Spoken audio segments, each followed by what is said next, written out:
இனிமையான நண்பர்களே, அன்புள்ளம் கொண்ட சொந்தங்களே, அனைவருக்கும் வணக்கம். பாட்டாளி மக்கள் கட்சி கடந்த பல மாதங்களாக 2 பிரிவுகளாக இருக்கிறது.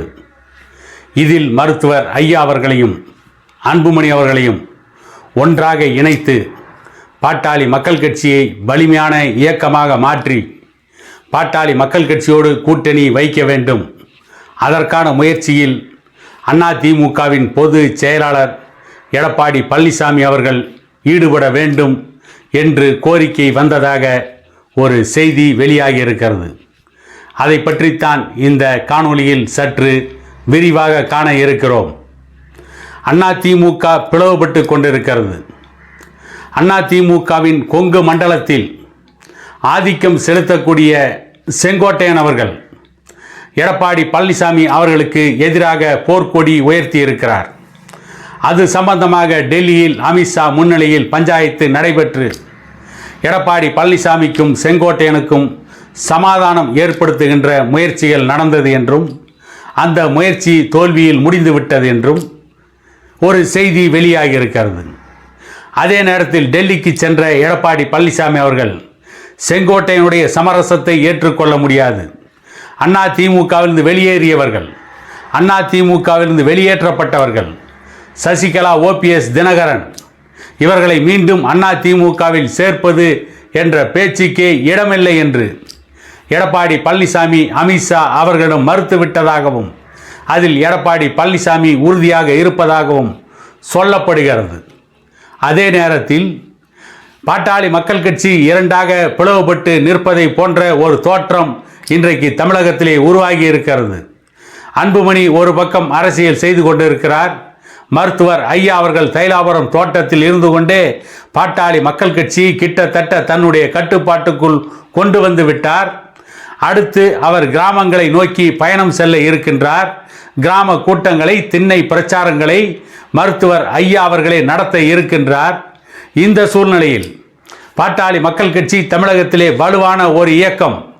இந்த கட்சி இல்லை என்றால் கடந்த 2021ஆம் ஆண்டு தேர்தலில் வட தமிழகத்தில் அதிமுக பெரிய அளவில் வெற்றி பெற்றிருக்க முடியாது.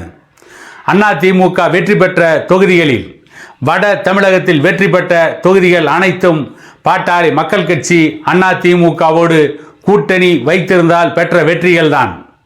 ஆகவே இந்த தேர்தலிலும் எடப்பாடி பழனிசாமி அவர்கள் பாட்டாளி மக்கள் கட்சியோடு கூட்டணி வைத்து தேர்தலை சந்திக்க வேண்டும். அதற்கு முன்னதாக மருத்துவர் ஐயா அவர்களையும் அன்புமணி அவர்களையும் சந்தித்து எடப்பாடி பழனிசாமி அவர்கள் பேசி பாட்டாளி மக்கள் கட்சி ஒருங்கிணைத்து பாட்டாளி மக்கள் கட்சியோடு கூட்டணி வைத்து போட்டியிட்டால்தான் வட தமிழகத்தில் வாக்கு வங்கி எடப்பாடி பழனிசாமி அவர்களுக்கு சிந்தாமல் சிதறாமல் வரும். அப்பொழுதுதான் எடப்பாடி பழனிசாமி தலைமையிலான அதிமுக ஒரு பெரிய வெற்றியை ஈட்ட முடியும். இல்லை என்றால் அதிமுக தோல்வியை சந்திக்கும். அதுவும் 2021இல் அடைந்த தோல்வியை விட இன்னும் ஒரு மோசமான தோல்வியை எடப்பாடி பழனிசாமி தலைமையிலான அதிமுக சந்திக்க வேண்டி இருக்கும். கிட்டத்தட்ட 40 முதல் 50 தொகுதிகள் வரை அதிமுக வெற்றி பெறுவதற்கு ஒருங்கிணைந்த பாட்டாளி மக்கள் கட்சியின் ஓட்டு தேவை. ஆகவே பாட்டாளி மக்கள் கட்சி ஒருங்கிணைக்க எடப்பாடி பழனிசாமி முழு முயற்சியை மேற்கொண்டு கூட்டணியை பலப்படுத்த வேண்டும். கூட்டணியை பலப்படுத்த வேண்டும் என்று சொன்னால் பாட்டாளி மக்கள் கட்சி ஒருங்கிணைந்து அதிமுக கூட்டணியில் இணைந்தால்தான் அதிமுக வெற்றி பெற முடியும்.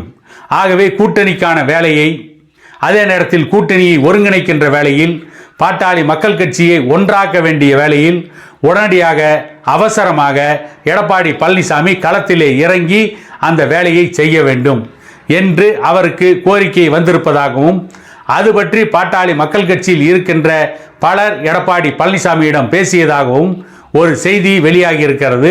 அதன் உச்சகட்டமாக பாட்டாளி மக்கள் கட்சியின் இணை பொதுச் செயலாளர் அருள், சேலம் மேற்கு சட்டமன்ற தொகுதியுடைய உறுப்பினர் அருள் அவர்கள் எடப்பாடி பழனிசாமியிடம் இப்படிப்பட்ட ஒரு கோரிக்கை வைத்தார் என்று சொல்லப்பட்டது என்று அருள் அவர்களிடம் கேட்டபொழுது அருள் அவர்கள் பாட்டாளி மக்கள் கட்சி எந்த வகையிலாவது அன்புமணி அவர்களும் மருத்துவர் ஐயா அவர்களும் ஒருங்கிணைந்து செயல்பட்டால் அதை நாங்கள் வரவேற்கிறோம்.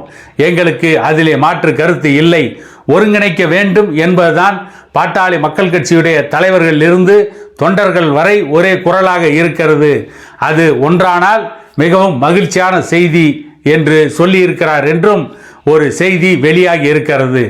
பாட்டாளி மக்கள் கட்சி ஒருங்கிணைந்து இந்த தேர்தலில் யாரோடு கூட்டணி வைத்தாலும் சரி, மருத்துவர் ஐயா எடுக்கின்ற முடிவு, அவர் வாங்குகின்ற தொகுதிகள் உடன்பாட்டிலே அவர் எத்தனை தொகுதிகள் வாங்குகிறார், எந்தெந்த தொகுதிகள் வாங்குகிறார் என்பதை பற்றியெல்லாம் கவலை இல்லை. பாட்டாளி மக்கள் கட்சி ஒருங்கிணைந்தால் அனைவரும் மகிழ்ச்சி அடைவே செய்வார்கள். மருத்துவர் ஐயா இருக்கின்ற காலம் வரை அவருடைய தலைமையில் பாட்டாளி மக்கள் கட்சி சீரோடும் சிறப்போடும் செயல்பட்டால் பாட்டாளி மக்கள் கட்சி தமிழக அரசியலில் இன்னும் பல வெற்றிகளை குவிக்கும் என்பதில் யாருக்கும் மாற்று கருத்து இல்லை. ஒருவேளை எடப்பாடி பழனிசாமியே அப்படிப்பட்ட ஒரு முயற்சியில் ஈடுபட்டாரா இல்லையா என்பது தெரியாது. ஒருவேளை மருத்துவர் ஐயா அவர்களையும் அன்புமணி அவர்களையும் ஒருங்கிணைத்து பாட்டாளி மக்கள் கட்சியை வலிமையாக மீண்டும் வளர்க்க வேண்டும் என்று எடப்பாடி பழனிசாமி நினைத்தாலும் அதில் தவறில்லை, அதில் வியப்பில்லை என கூறிக்கொண்டு மீண்டும் ஒரு காணொளியில் உங்களை சந்திக்கும் வரை உங்களிடமிருந்து விடைபெறுவது உங்கள் எடப்பாடி துரைசாமி.